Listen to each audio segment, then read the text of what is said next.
All right, we'll get started. Good evening, everyone. Tonight is Monday, March 17th, 2025. This is a regular meeting of the Minnetonka City Council. Happy St. Patrick's Day, everyone. I will call this meeting to order and ask you to stand and join me in the Pledge of Allegiance.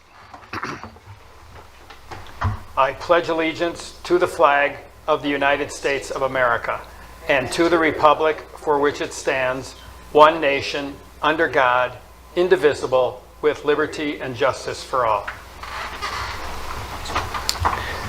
Ms. Larson, would you please call roll? Calvert.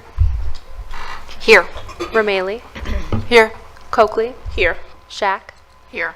Wilburn. Here. Wearsome. Here. Next item is approval of the agenda. There appears to be an addendum. Mr. Funk. Yeah, thank you, Mayor. Good evening, Council. There is one addenda item for your consideration related to item 10A, items concerning Southwest Eye Clinic. The Planning Commission reviewed the conditional use permit request from Southwest Eye Care Clinic at their March 13th, 2025 regular meeting. That was last Thursday. So the packet went out Thursday. The Planning Commission held their meeting last Thursday evening. The Planning Commission recommended the City Council adopt the resolution approving the conditional use permit. That is your action requested this evening. There was no public comment received at the Planning Commission, and then the meeting minutes are also attached. So with that, Mayor and Council, that is your agenda for this evening. I'll turn it back over to you for your consideration. Thank you. Thank you, Mr. Funk. Council, any questions or a motion on the agenda as amended? Councilmember Calvert. Thank you, Mayor. I make the motion to adopt the agenda as amended. Is there a second? Councilmember Romaley. I'll second. All right, we've got a motion by Councilmember Calvert and a second by Councilmember Romaley. Ms. Larson, please call roll. Calvert. Yes. Romaley. Yes. Coakley. Yes. Shack. Yes. Wilburn. Yes. Wearsome. Yes, motion carries. Next item is approval of minutes, and we have three sets. One is the January 10, 2025 legislative breakfast minutes. The second is, or 5B, is the February 24, 2025 regular meeting minutes.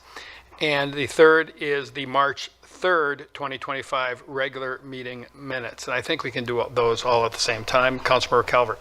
Thank you, Mayor. I'd like to make the motion to approve the January 10th, 2025 legislative breakfast minutes and the February 24th, 2025 regular meeting minutes and the March 3rd, 2025 regular meeting minutes.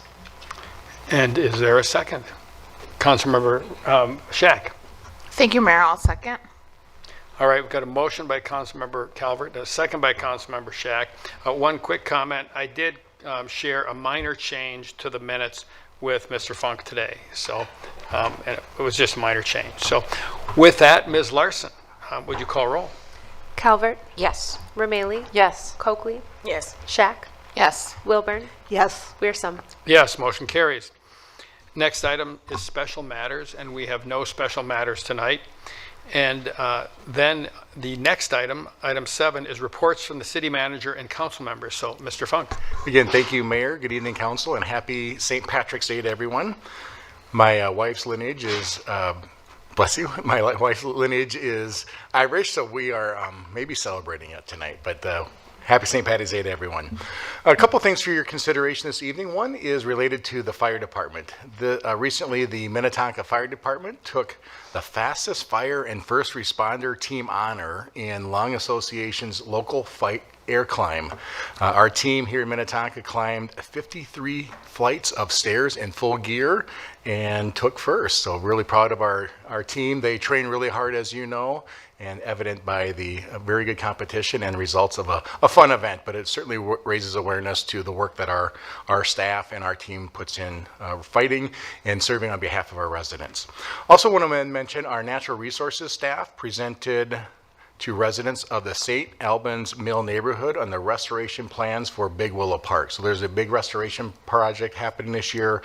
Several staff members also attended the Shade Tree Short Course this week, which is the Midwest premier Urban Forestry Conference. So again, credit to our staff for our efforts on our natural resources front.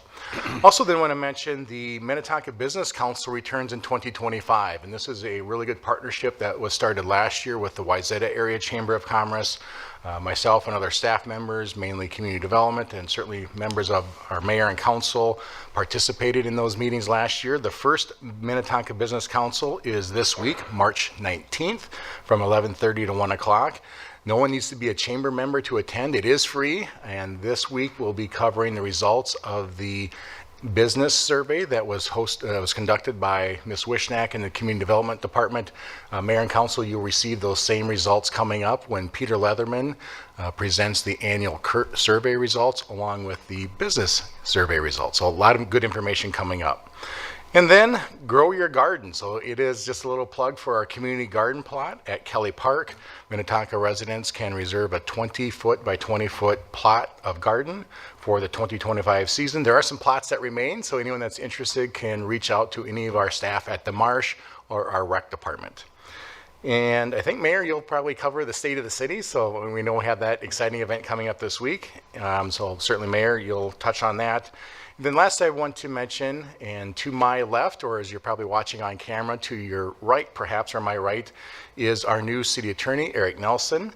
So welcome, Mr. Nelson. As Ms. Heine has recently retired, we are super excited that Mr. Nelson has joined us. He brings extensive legal expertise, leadership experience to our organization. Mr. Nelson was with the city of Minneapolis for about 24 years and served most recently deputy city attorney. He had led the civil division and a team of 31 attorneys since 2016, and his distinguished career with Minneapolis began again back in 2001. Mr. Nelson's held several key roles, including interim city attorney from 2019 to 2020. He holds a law degree from the University of Minnesota and a bachelor's degree from the University of Virginia. So with that, I formally introduce and welcome Mr. Nelson as Minnetonka's next city attorney. And so with that, Mayor and Council, I turn it over to you. Thank you. Oh, thank you, Mr. Funk. And I just want to welcome Mr. Nelson to the city of Minnetonka and welcome you to say a few words if you'd like. We're glad to have you here. Thank you, Mayor and City Council members. I appreciate it. I'm really glad to be here. It is really an honor, a privilege really, to serve as the Minnetonka City Attorney. I look forward to doing the good work of the city with you. In just a very short time I've been here, last week was my first full week. I've already gotten to know a lot of the staff who work in the enterprise, and they're a tremendous staff, supportive, knowledgeable, and I can tell they have genuine care and enthusiasm for what happens in the city. And so I look forward to being a part of that team and doing that work with you. And I look forward to getting to know you too individually, so we can all do good work together. So thank you so much. Great. Well, I don't want to speak for my other council members, but we will work hard to not make your life too challenging or too interesting. But you are joining a great team. I mean, we as a council operate as a team. The city staff operates as a great team, and we all work together, and we all care passionately about the city. So welcome. We're really excited to have you here. All right, council members, are there anything else that you would all like to share? Councilmember Calvert. Thank you, Mayor. Many of us on the dais were at the National League of Cities Congressional Conference this past week, where we, learn in sessions. We participate in, some of us participate in committees, and we meet with our federal legislators to promote priorities that are important to our committees and our cities. And I'm on the National League of Cities Energy, Environment, and Natural Resources Committee, where the topic of the funding changes in the federal government loomed large because there were so many kind of groundbreaking environmental programs, and a lot of that is changing. But the most interesting part of the committee meeting was a joint meeting with the Technology Committee, where we talked about AI and data centers and their nexus with the environment. And data centers are a necessary part of our, improving technology, but they are huge. They put a huge strain on the environment. So one thing that I learned is that a data center uses 3 to 5 million gallons of water a day to cool the center because they get so hot. They use PFAS chemicals to prevent fires again because they get so hot. And they put a tremendous strain on the electric grid because they need a lot of electricity to run. And they generally establish in rural areas, taking farmland offline. So it was a very interesting topic of conversation that's going to be a growing issue here in Minnesota because we're water rich and there are a lot of big companies that use a lot of data that are eyeing places in Minnesota for data centers. So that was one thing. And we did meet with our legislators, and we have some wonderful legislators that are very responsive to the needs of cities. And I would say that the topic of non-taxable municipal bonds was number one, and affordable housing was way at the top. The other thing that I did in the last week was attend the Minnetonka Family Collaborative at Minnetonka School District, and that's a group of nonprofits that supports children and families in Minnetonka School District and in the communities that the school children live in.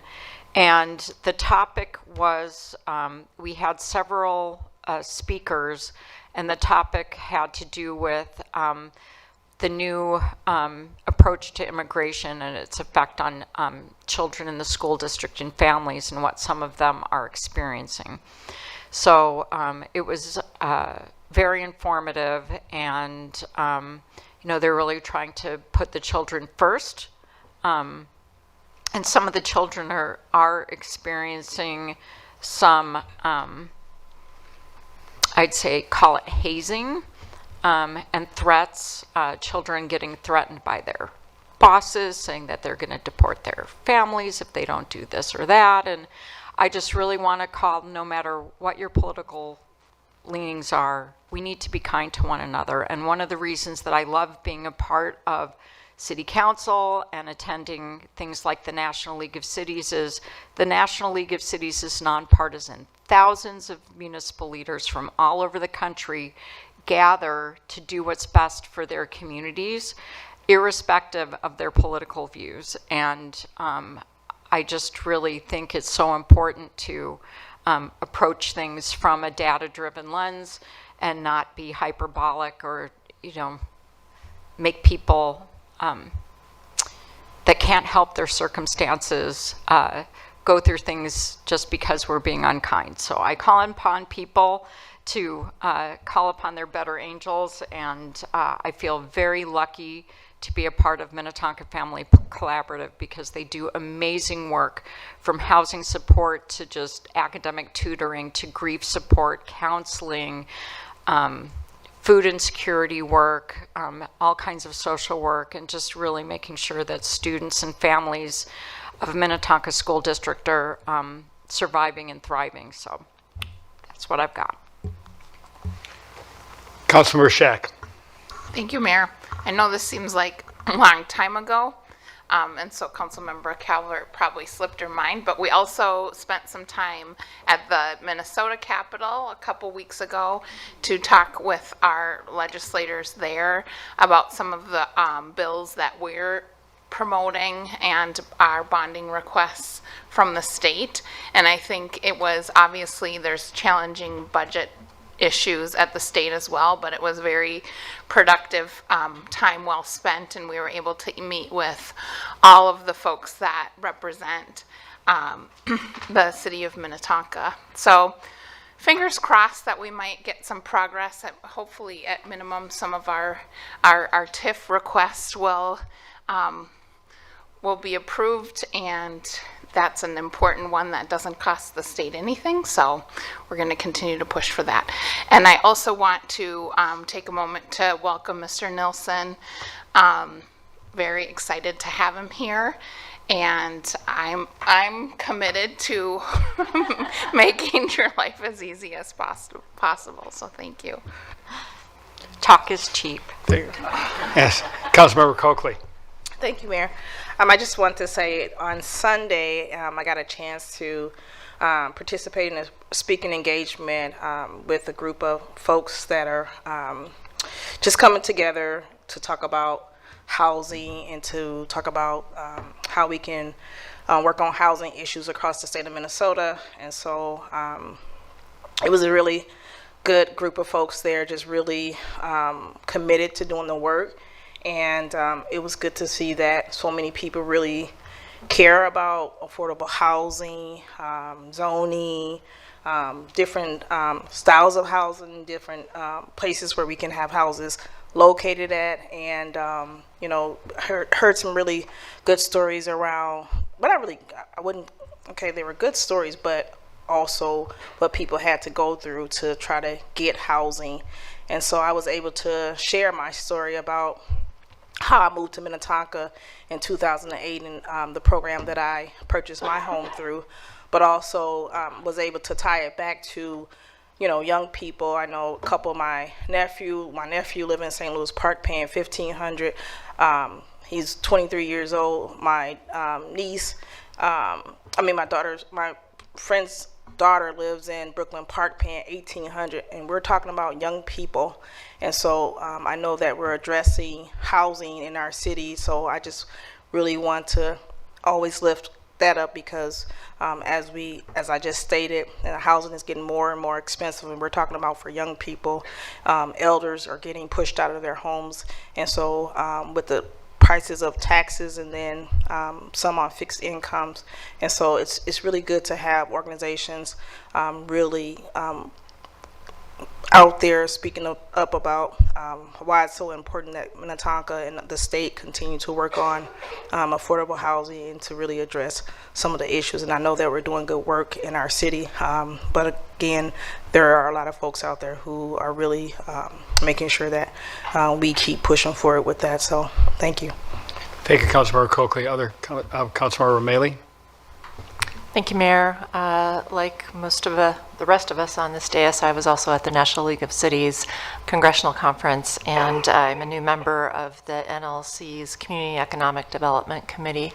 And so that was my first meeting, and I'm looking forward to kind of diving in and looking at issues related to economic development. A big topic was housing supply in general, and affordable housing, of course, in particular. And it was interesting to be able to share at my table kind of some of the things that we at Minnetonka are doing, and kind of some of the more innovative things that we're trying to do, and also learning from other cities. And I'm looking forward to kind of sharing some of that information with council at an upcoming study session, and kind of making sure that we're doing what we can and following best practices and data-driven practices from around the country. As well as sharing our good ideas that we're doing here. So, yes, that's it. Thank you. Thank you, Councilmember Romali. Councilmember Wilburn, did you have anything? Nothing tonight. Okay. I've got a couple things. I just did not want to ignore you. So the I attended quite a few of the things. I mean, I looked at my calendar, and we haven't been together since March 3rd, and a lot has happened between March 3rd and then, and I'm not going to be overly repetitious, but clearly the City Day on the Hill, and we did have very good meetings with our state representatives, and that was valuable. Housing is not the only topic, but is certainly a big topic in all of our conversations with elected officials. When I was I attended a mayor's meeting at NLC that had to do with workforce opportunities for people with disabilities. And as a parent of adult children with disabilities, that was a very informative and a worthwhile meeting. and I probably will get more involved in that topic because I think it's important. And it's also, as we consider the workforce challenges that we have, I think that there are people with disabilities that are an underutilized resource, and want to encourage our employers and our city to be intentional about looking at people with disabilities to fill some of the roles that we have. So that was a very informative meeting, not one that I had attended before, so I'm sure I'll be doing some follow-up and getting more involved with that. Let's see, last Thursday I had the opportunity to serve on a panel with the Wayzata West Metro Chamber of Commerce, and that was in Wayzata at the Wayzata Country Club. And I shared the dais with Wayzata Mayor Andrew Mullen, Long Lake Mayor Charlie Miner, and Plymouth Mayor Jeff Washy. And that's always an interesting group. They challenge us with some pretty challenging questions, and I think that was well attended. And I was able to tout the good work that Minnetonka has done on housing. And I've made the point numerous times to various groups that even though not all cities are as well positioned to do some housing things that Minnetonka is, all cities have a responsibility to be involved in housing development and affordable housing development. And I think that we have to figure out some of those paths. As we work at the Capitol on housing issues, there's a lot of different ideas on how to get there, but we all share the same goal. We need more housing, and we need more affordable housing. There's quite a few disparate ideas on what needs to be done to get that housing, but there's no argument that the housing is needed. So let's figure out a way to work together. And I've bragged a little bit about Minnetonka on that front too. We hear about a housing shortage in Minnesota of something like 100,000 units.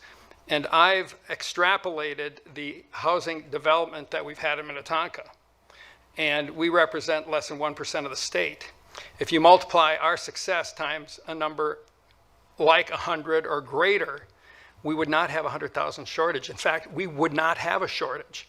So we're doing some things right here. Now, we're well positioned, but if some of the things that we're doing to develop housing could be shared across the state, we would do a better job, and part of the housing crisis would be solved in Minnesota. So I really believe that, and I kind of want to evangelize and have Ms. Wishnak evangelize on some of the programs that we've put in place to develop housing, because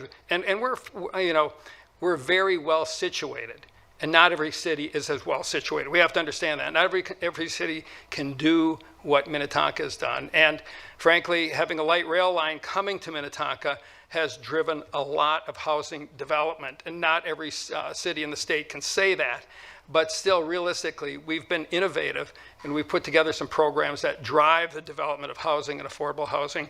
And I want to do everything I can to share that with elected officials, and have all of us share with elected officials at the Capitol and even at the federal level on how we can work together to develop more housing and more affordable housing. So I think that's important. Then, on a related topic, there was a mayor's meeting today for Lake Minnetonka mayors. And I did not organize it, but because we have a nice city hall and a nice community center, I ended up hosting it.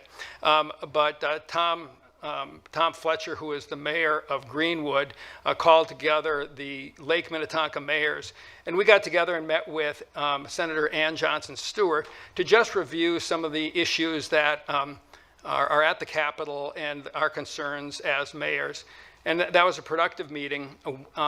Senator Stewart, Ann Johnson Stewart, said something that was interesting and perhaps a bit hopeful, because we've all seen the budget forecast. The amount of money available for cities and for a lot of things is not going to be as much as we need or want. And she said that there is some talk at the Capitol.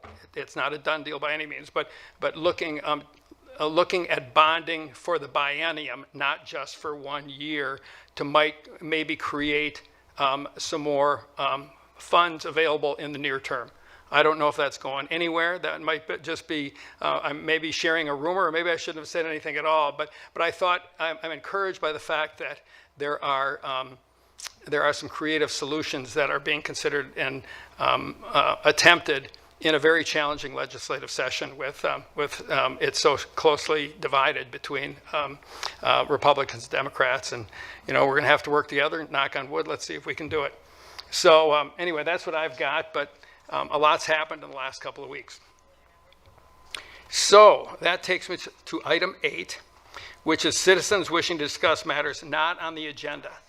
And this is an open mic opportunity. If anyone has anything that they would like to present to the council, please bring it forward, state your name and address, tell us what you want us to know. No action will be taken tonight, but we will refer it to staff and they will follow up with you and on the issue, and then we will get a report back as a council. So is there anyone who would like to come forward at this time? Anyone at all? Oh, we have someone. Good evening, welcome. Good evening. I'm Kevin Ringhofer. I live at 2200 Indian Road West in Minnetonka, and I want to talk about affordable housing. First, thank you for the opportunity to speak, and I want to thank the City of Minnetonka for taking on the zoning rewrite process to look at how we can provide more housing and more affordable housing in Minnetonka. And I hope as we go through that process, we can think and kind of turn over every stone to look at kind of every possibility. Although Minnetonka is doing a lot of things well, I think there's always room for improvement. And as someone said, I heard one of the discussions about this, said that, with all the players involved with the city council, staff, and advocates and more, we can do some really positive things.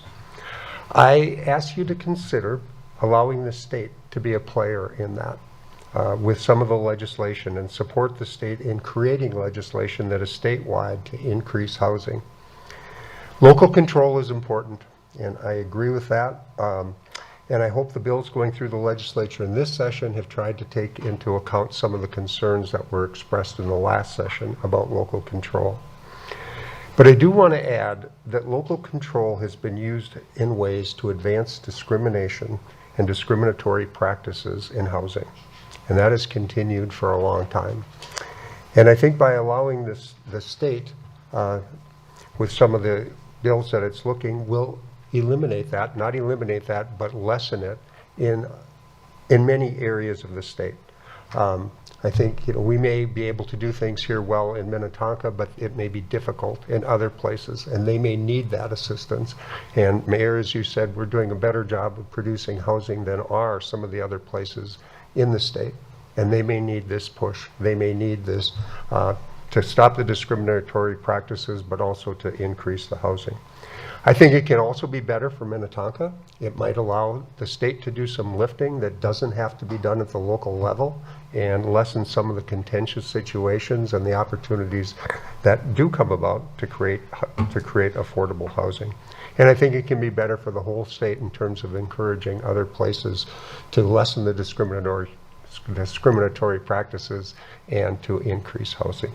So I thank you, and ask you to consider how the state can help advance housing here in both Minnetonka and the state. So thank you. Thank you, Mr. Ringhofer. Is there anyone else? All right, well then we'll move on. Next item is bids and purchases, and there are no bids and purchases tonight. The next item is the consent agenda, and those are items requiring a majority vote. And we read those into the record and vote on them all in one motion or 1 second. If someone wants to pull an item for deeper consideration, we can do that. But tonight we only have one item on the consent agenda, and that is a conditional use permit for Southwest Eye Care at 12983 Ridgedale Drive. So unless someone wants to pull that, is there a motion? Councilmember Shack. Thank you, Mayor. I move approval of consent agenda item 10A. Councilmember Calvert. Thank you, Mayor. I'll second. All right, we've got a motion by Councilmember Shack and a second by Councilmember Calvert. Ms. Larson, please call roll. Calvert, Yes. Romalee, Yes. Coakley, Yes. Shack, Yes. Wilburn, Yes. Weersum. Yes, motion carries. Item 11 is consent agenda items requiring 5 votes, and we have one of those. And 11A is Solar on Public Buildings Grant Program. And would someone like to pull that, or is there a motion for that? Councilmember Calvert. Thank you, Mayor. I'd like to make the motion to adopt approve item 11A, solar on public buildings. And is there a second? Councilmember O'Malley. Yes, I'd like to second, but also take a moment and congratulate staff on this, and also point out that because of the way that this deal was structured, that, you know, solar on schools, which was championed, or solar on public buildings, which was championed by our former Minnetonka City Council member, now State Representative Patty Acom. We have access to this funding. And also from the federal government's direct pay program, which was part of the IRA program, which provided for environmental investment in our communities across the country. Because of that, over $100,000 project is something that Minnetonka is actually going to be relying on our tax levy and our taxpayers for. Only less than 25,000 of that. It'll have an economic payback of approximately less than 5 years, I believe, and it will save a lot of money, as well as help us meet our environmental and sustainability goals for the Climate Action and Adaptation Plan. So well done, staff, and well done, Minnetonka. Mayor, so I made the motion to adopt the resolution, but there's also to authorize staff to proceed to construction on 3 solar public sites, and to amend the 2023 and 2024 CIPs. And so that is the entire motion, which I did not make originally. All right, and thank you, Councilmember Calvert, and I assume the second is in place? I'll second. All right, we've got a motion by Councilmember Calvert and a second by Councilmember O'Malley. Any other comments on this one? Ms. Larson, please call roll. Calvert, Yes. Romailly, Yes. Coakley, Yes. Shack, Yes. Wilburn, Yes. Weersum. Yes, motion carries. Item 12 is introduction of ordinances, and we have no ordinances to be introduced tonight, so that brings us to item 13, public hearings. And 13A is a temporary on-sale liquor license for Immaculate Heart of Mary Church at 13505 Excelsior Boulevard. And Ms. Wishnak, I believe you have that report. Thank you, council members, mayor and council members. This is the annual permit that you consider every year for their event, which is held on June 28th. It is no different than previous years. If you have any specific questions, I know the event organizers are here. With that, Mayor, I'll turn it back to you. We're recommending granting the license. Very good. First, I'll ask council if they have any questions. I'm seeing no questions. Well, this is a public hearing item, so I will open the public hearing and we'll invite anyone who'd like to speak. And also, there are a few people watching online or on local cable access, so you can do a little advertising too if you so choose. Do my spiel. All right, my name is Kelly Dennehy. I'm the business administrator at Immaculate Heart of Mary Church. And I thank you for your time tonight and your consideration. This is our 4th annual block party. It's a family-friendly event. We encourage and invite anyone in the community who wants to partake of a fun run, bingo, llamas, classic cars. We have a beer garden, a band in the evening. I know that it coincides with the Minnetonka Community Day, but our day starts earlier, so you can come to ours first and then come over here later in the day. So we encourage anyone who wants to participate. It's open to everyone. Thanks for your time. Well, thank you, and we wish you the very best for a successful event. Thank you. Thank you. So, is there anyone else who would like to comment on this item?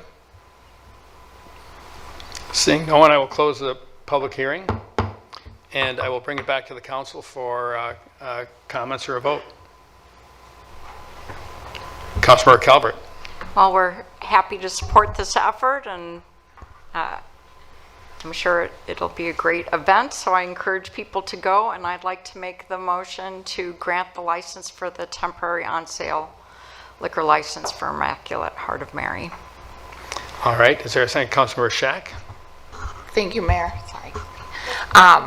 And I'll push for good weather. It seems like we're about 50-50 on Yeah. that day, so we're hoping on the right side of the 50-50. I'll second. Well, it's a church, though, and you can pray for good weather, too. I mean, that's an option, but I'm not pushing anything here. I'm just trying to state the obvious. So we've got a motion by Councilmember Calvert and a second by Councilmember Shack. Ms. Larson, please call roll. Calvert, Yes. Romaili, Yes. Coakley, Yes. Shack, Yes. Wilburn, Yes. Weersum. Yes, motion carries. Next item is item 13B, is an off-sale intoxicating liquor license for BSA Liquor House LLC, doing business as Strong Liquor and Wine, located at 11048 Cedar Lake Road. Ms. Wishnak. Thank you, Mayor and council members. Again, an ownership change here that we have of the Strong Liquor Store right off of Cedar Lake Road. The new party, the BSA Liquor LLC, is a three-party ownership structure. They do, of course, have to go through the normal process. So tonight is just opening the public hearing, and then we'll follow up with the in-depth investigation for the council to consider on April 21st. Thank you.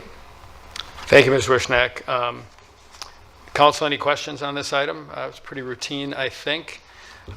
So this is a public hearing item. We will open the public hearing, take any comment, and then we will continue the public hearing to a later date, which is April 21st, 2025. So I'll open the public hearing. And based on what I heard from Ms. Larson today, we do have someone on the phone for this item. Is that correct?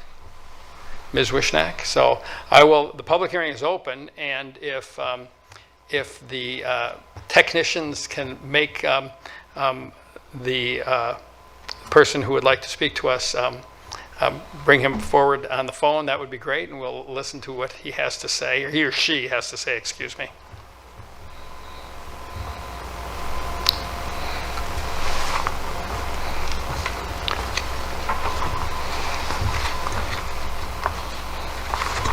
Just wait, Mayor, till they unmute them. No one's on? Okay. Excuse me, Mayor and Council, I believe you can proceed without the caller. Okay, very good. All right, well, seeing no one coming forward to speak on this item, I will not close the public hearing. I will look for an action to continue it. Councilmember Calvert. Thank you, Mayor. I'd like to move to continue the public hearing to April 21st, 2025. Very good. Is there a second? Councilor Romaili? Thank you, Mayor. I'll second. All right, we've got a motion by Councilmember Calvert and a second by Councilmember Romaili. Ms. England, please call roll. Calvert, Yes. Romaili, Yes. Coakley, Yes. Shack, Yes. Wilburn, Yes. Weersum. Yes, motion carries. Item 14 is other business, and we have two items of other business, and one is, 14A is the 2025 assessment report, and Ms. Melanie Putz has that. And Ms. Funk, I don't know if you want to say anything in advance, otherwise I will turn it over to Ms. Putz. Thank you, Mayor and Council. I do not have an introduction for you this evening. Ms. Putz, as you know, is our city assessor, so she's put together a report for you. Many of you have seen that in the council packet. Maybe I'll put Mr. Nelson on the spot if he has anything else to add in the intro. If not, then we turn over to Ms. Putz. Thank you. Ms. Putz, welcome and thank you. All right, thank you, Mayor and Council. I'm Melanie Putz, and I'm the City Assessor, and tonight I'm here to provide you a summary of the 2025 Assessment Report. So before I begin, I would like to take a moment to recognize staff who worked on the 2025 assessment and assisted in this report. First, Aaron Kastner, who was promoted to our commercial appraiser position in September. Our three residential appraisers, Amy Weber, Amy McNamara, and Michelle Lee, who joined the team in November, and Lori Goodman, our assessment specialist. Okay, so before I dive into all the data, I wanted to take a moment to go through the process on how we arrive at those values every year and give you a little insight into that. So our process starts right after we conclude our local board every year, and we start with doing our revaluation or quintile process. We're tasked to view about 20% of the city's properties annually, and we're required by law to view each property at least once every 5 years. So during this time, staff is busy inspecting properties. We send out letters to the properties in the area prior to visiting to let residents know that we'll be in the area and give them a few options. They can call to schedule a time for an interior inspection or fill out an online survey regarding the characteristics of their home. Then in the fall, we review permits. So we look at all the permits that have been pulled throughout the year to determine if they have any effect on the new market value. At this point, we also send letters to the properties informing them that we're reviewing and ask them to call us to discuss the work being done and potentially set up a time for an appraiser to visit their home and view the work, depending on the scope of work. Also, in the fall, we look at our sales study, and so this is a main component in our process and the mass appraisal process. Our annual sales study runs October 1st through September 30th annually, and as we review these sales, we stratify them based on style, size, and quality to compare them to where our current values stand, and then we make adjustments, either raising or lowering values, to be in line with what homes are selling for. Then on January 2nd, that's the assessment date set by state statute. And in mid-January, all of this work comes to fruition and we turn in our assessment. Following turning in the assessment, we get ready for value notices to get sent out and prepare for our local board. And I'll cover that process a little later in the report. Now we'll jump into the data. This slide starts with the total estimated market value for 2025 at $13.86 billion. This is an increase of about $270 million from last year and about a 2% increase overall. This is 12 years of consecutive growth and a new high for the city, eclipsing last year's previous high of $13.59 billion. Here's a quick overview of the value changes by the most common property type. These overall growth numbers are what we refer to as the gross percentage change, and they include all the new construction in the figures. The single household residential market was up about 4.1% and Lakeshore about 8.9%. Condominiums are decreasing by 0.7% and townhomes were up about 2.3%. The apartment market did decrease by 1.2%. Commercial properties were down about 0.5%, and the industrial market was up 1.1%. All right, taking a closer look at the residential market, here we see the number of single household sales throughout the sales study. The sales volume remained low over the last year as the market continued to experience high interest rates, and there was a relatively low supply of homes on the market over the last year. The information and data we received from these sales is what we use to analyze and establish market values.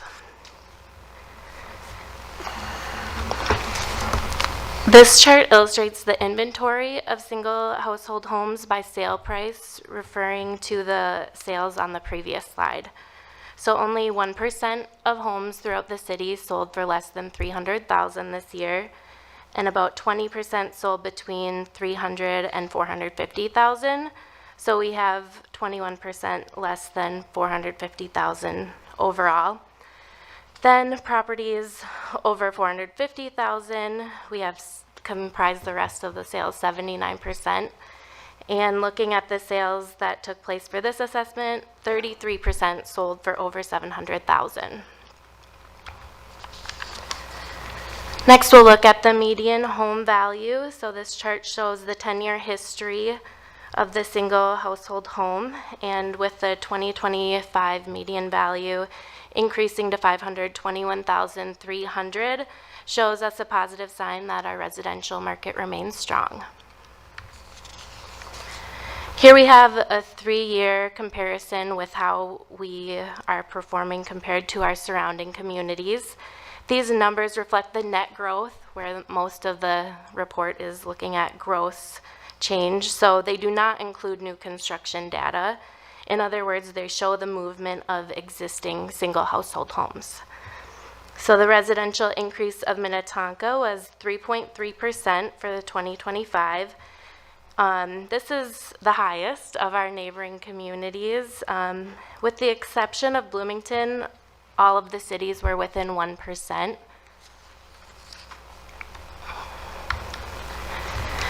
Next, we'll dive into commercial, industrial, and apartment market. This graph shows overall gross historical value changes, including new construction. The commercial industrial properties are shown in dark blue, and the apartment properties are in light green.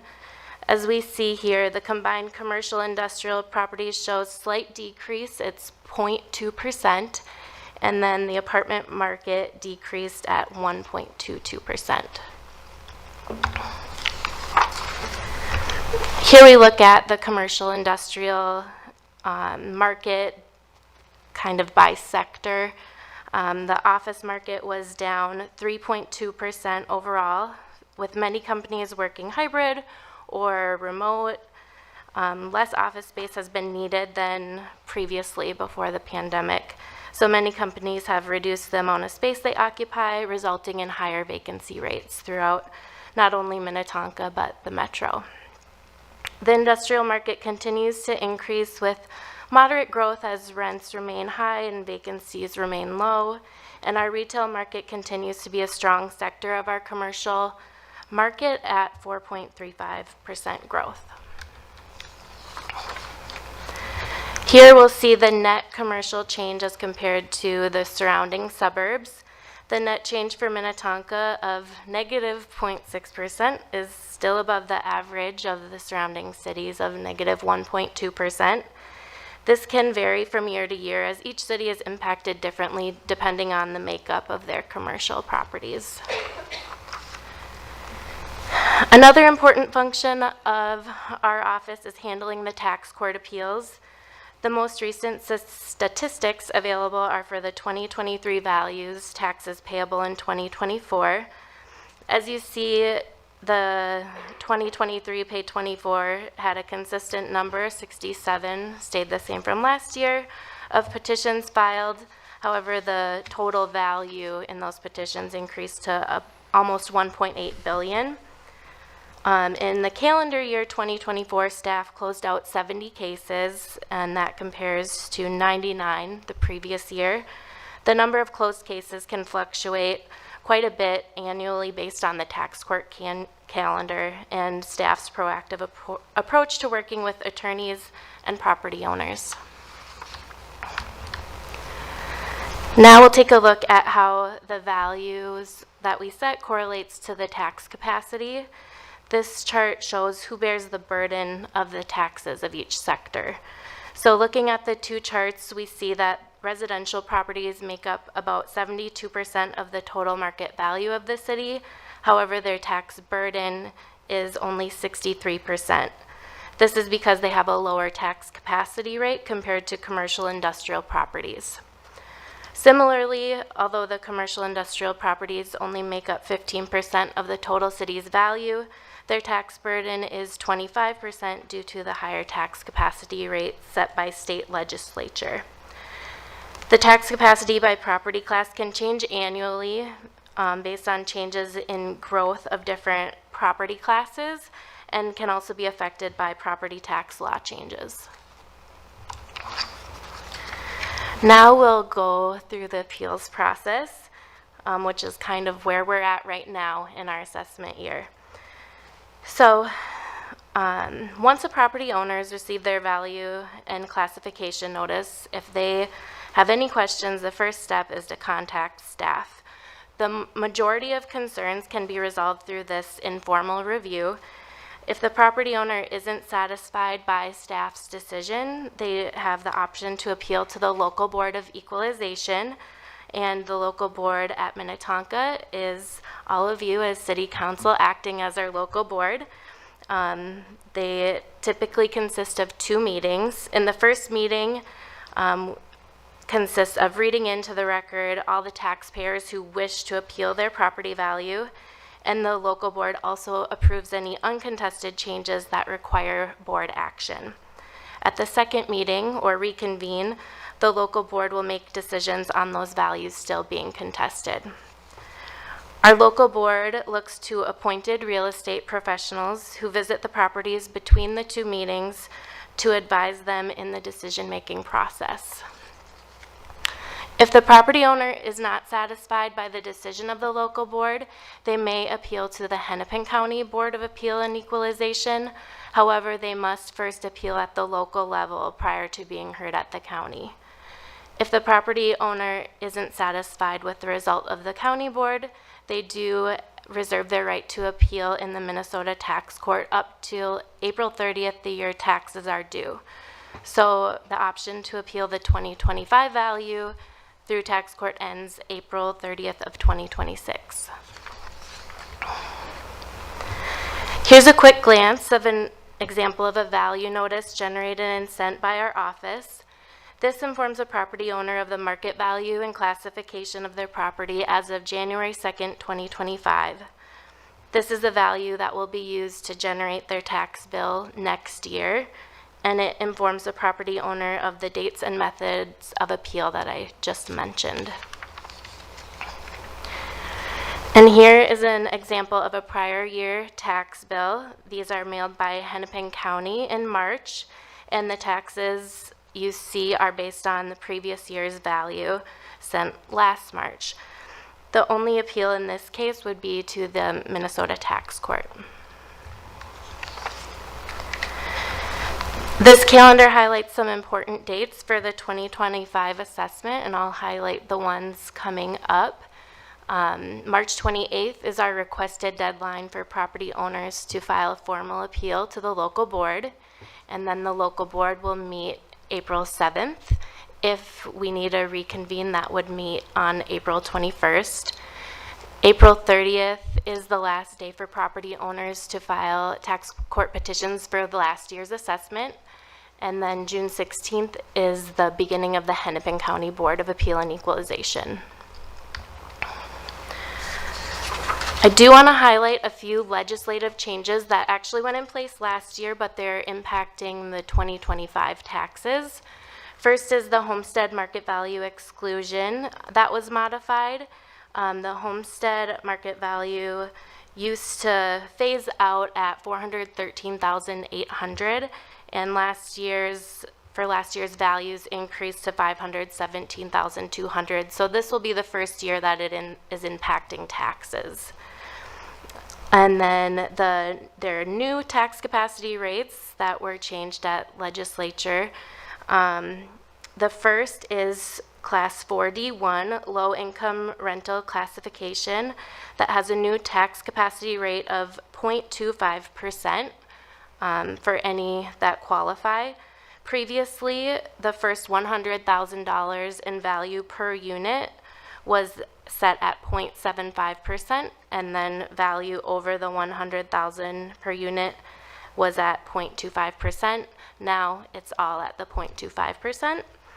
And lastly, there's a new classification 4D2 that was established for owner-occupied housing on land owned by a municipal or nonprofit community land trust. The new tax capacity rate for these types of properties was set at 0.75%. Previously, these properties were taxed as residential, so their first $500,000 having the tax capacity rate of 1% and over $500,000 at 1.25%. So again, first year that's the taxes are impacted there. And lastly, here's our contact information for assessing staff regarding property values or classification or any assessment questions. All inquiries will be directed to the appropriate staff member responsible for that area or market sector. And thank you so much. If you have any questions, I'd be happy to answer. Ms. Putz, thank you for your report. It was excellent. I really appreciate it. And I'm going to inform the council that they don't have to call you at this number or email you. They can ask questions right now if they have them. So council, any questions for Ms. Putz? Councilmember Shack. Thank you, and your report was very well done, and it's easy to read it and understand it. Just one question jumped out at me as I was listening. So in your pie chart of the distribution of sales by price, and you've got that 1% at under 300,000. Does that include condos and townhomes as well? Thank you, Councilmember Shack. That is only single household homes. Yep. Thank you, that's good to know. Other questions? Councilmember Calvert. I'm not going to ask a question. I just know I've been reading my packet for the Economic Development Advisory Commission, which is this Thursday, where we have a commercial market analysis where it sounds like we're going to do a deep dive into that, because I do think that that is just, I think every city is going to be grappling with the commercial market. So I'm really looking forward to that. And I think it's going to come back to the council eventually, because I think in all of this, they have a larger tax capacity than the percentage of the market. And, but as if the commercial market continues to shrink, which it likely will, it just continues to put pressure on our residents with residential tax capacity. So I'm really looking forward to that discussion and being able to discuss it amongst ourselves here. Thank you. Any other comments or questions?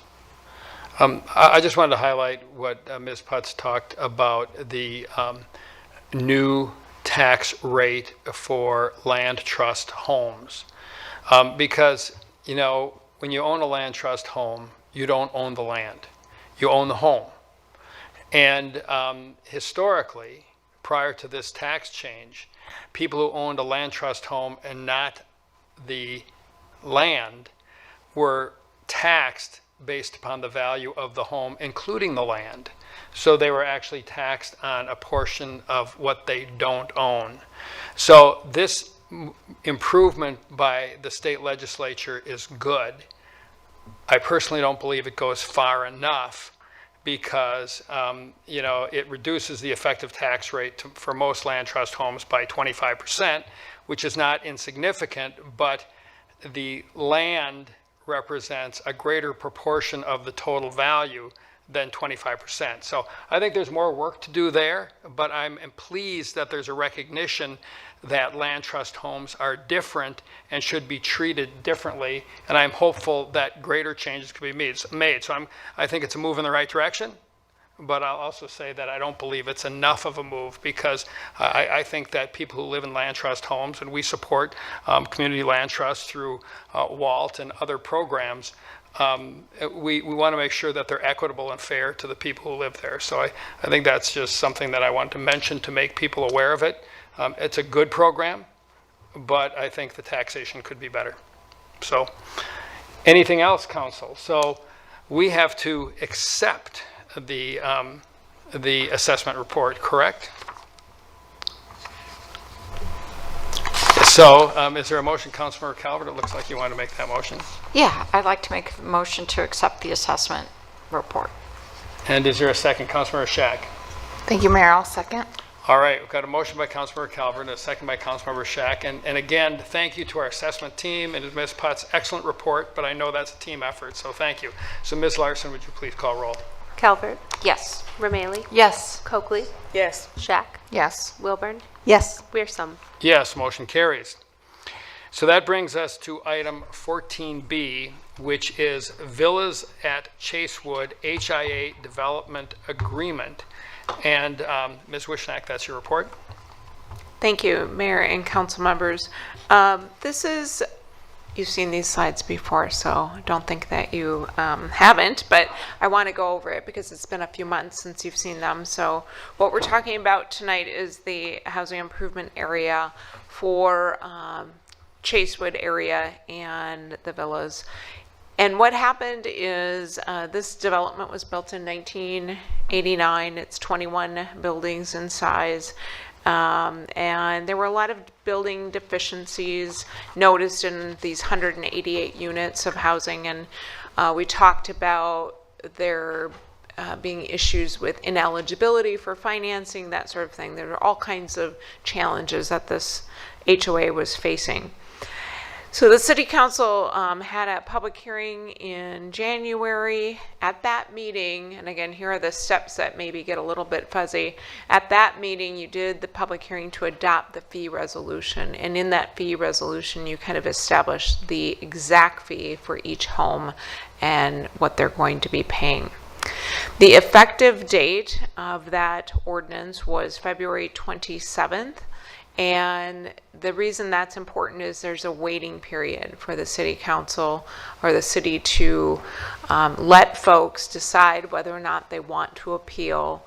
And there's a 45% requirement for them to appeal. The city only received one petition to appeal. As you know, they had really strong support when they first came in. There was almost, I think, over 80% support for it. To remind you of what the total project costs are, lots of different things going on in terms of construction, but the total amount with the soft costs, loan costs, all of that is about $12.5 million. So the estimates that you have on this chart that we showed you before, just to remind you, have a monthly fee for a 1-bedroom of $486 and a 2-bedroom for $606. The total assessments are on the left side of that screen. A 1-bedroom is $57,267 and a 2-bedroom would be $71,491. They do have time to prepay. And that's from February 27th till June 18th. I think that a lot of people kind of look at it, should I prepay, should I not prepay? After the prepayment window ends, you are not able to then pay that assessment off in a transaction. So that assessment keeps going for the life of the bond issuance. Sometimes people will take this time to refinance that. Maybe they'll take out a home equity loan, whatever the situation is. Maybe they have funds that they can borrow from some other source. They sometimes do that to then not have it on the property and have the assessed fee. So there's a variety of things that people do to address this. We have had some prepayment activity already, and so that will continue, as I said, through June of this year. So the next step is really the construction part of this, and so what your action tonight involves is the development agreement between the city and the homeowners association, and that actually has to be signed and executed before any construction can begin. And it's not unlike a developer and a development contract that we sign with development people building new construction. It'll talk about events of default. It'll talk about what the project is involved, what's all involved, what they're promising to do. The other thing that's important that you understand is it also requires them to report to the city about their financial viability every year. So there's a section on compliance with the city and financial information that's provided to us on an annual basis. They have to do that for the life of the bonding process. And the reason we do that is because obviously, when these HOAs were set up, there wasn't enough money put away, right? New law required them to make sure they have maintenance plans, and that's all changed over the last decade, and so that has improved the situation. But in these situations where the city's stepping in and helping bond, and obviously the homeowners are paying, the city is not paying for this, but we want to make sure they're in sound fiscal position as they move forward. So we'll continue to monitor that issue as they go through the bonding process. That also helps when they have changes of leadership, maybe they change property management companies, all these things that can happen over a 20-year period when you have a bond. So the villas, they're actually in the process of doing the finalization of their construction financing. So the way it works is they'll have a bank do the construction loan, and that keeps us from having to manage or deal with their construction issues. And then at the end, when that's ready to be paid out, the construction loan is converted into the bond that's issued by the city. There was some questions today about taxable versus tax-exempt bonding. If tax-exempt bonding goes away, what happens? I would say just simplistically, interest goes up and they pay more for that. The HOA would have to understand that. In talking to our bond counsel, highly unlikely for this project, knowing the timing of when they would be issuing bonds, probably in the fall. If something changes, there's a kind of transition period, if you will, for the tax exempt bonds and going to taxable. So in her opinion, highly unlikely that it will affect this project, but it could affect other projects that the city's involved with. I think that was all the questions I received. The action that we're recommending as staff is to adopt the resolution approving the development agreement. 4 votes are required for that adoption. And again, we'll be back with you on the bonding side of this later this year. With that, Mayor, I'll turn it back to you. We did have Julie Eddington on the line. I think she's dropped off, but if you have any questions, she's in contact with me, and if I can't answer them, we can get them by email. Thank you. Thank you, Ms. Wishnak. I'm disappointed that Ms. Eddington did not want to sit and listen to this riveting meeting. Well, But, she must be on her TV because she's emailing me, so she okay, can we're- hear you, but she Okay, can't interact with you. We're all good. I think we're fine. So, Council, do you have questions on this item? Okay, I'm sorry, I have questions. First, could we go back to the previous slide, please? So, you know, the annual fee includes interest. What is the interest rate involved in the annual fee that the residents will pay? Do you know that offhand? I can't remember off the top of my head, but I can look it up. Okay, well, Just here's the save thing. that question, I'll answer it later. So you know me, I've been sitting here doing arithmetic. And so I look at the total prepay opportunity for 1 bedroom, 2 $57,000 and $71,000. And then I did the arithmetic on 20 times the annual fee, and there's a lot of interest there. In fact, the interest is more than the principal. And so that's, I mean, according to Mike, if I did this right, I multiplied the annual fee times 20 and compared that with the total fee for the prepay. And, you know, for the 1 bedroom, it came to $116,560. And for the 2 bedroom, it came to $145,460. And I'm not alarmed by that. It's, you know, when you buy a house, you often pay more interest than you do pay in principal over the life of a mortgage. But I just wanted to make sure that that was clear and that we all understood, you know, what is involved and the difference between paying over time versus paying up front may be. So I just, so I Mayor, guess, yes. I have an answer, sorry, I just Very had good. it at my fingertips here. It's 7% and it Okay. is a 20-year term. Right. And so Okay, it and that gets- sounds about right. Yep. That sounds about right. So the numbers, the numbers are working. I think that all makes sense. And So, one caveat, they do have to pay administrative fees, and they also, because we're operating a bond. Yeah. And then there's an overage charge for securing, there's 105% of the bond that's paid, because there has to be security for the city for future payments. So Right. there's that sprinkled in as all right, well. I just wanted to understand that piece and ensure that the council understood that piece and roughly what the order of magnitude of the interest was in this. That sparked a question. So all of those things that you just mentioned, Ms. Wishnak, are in, Yes, they're In that included fee. in that annual? Correct. Okay. I just- all-inclusive number. Okay, thank you, sorry. All right, no, that's good. So that was my question. You answered my question. Thank you. Are there any other comments? And we can go to the next page now for our action. Are there any other comments by council members? Councilor Calvert. Just very quickly, I was probably not the only one, but I was really concerned since it was such a topic of conversation at the National League and at the state capitol about non-taxable municipal bonds. So thank you for answering the question. All right, very good. Any other comments or questions?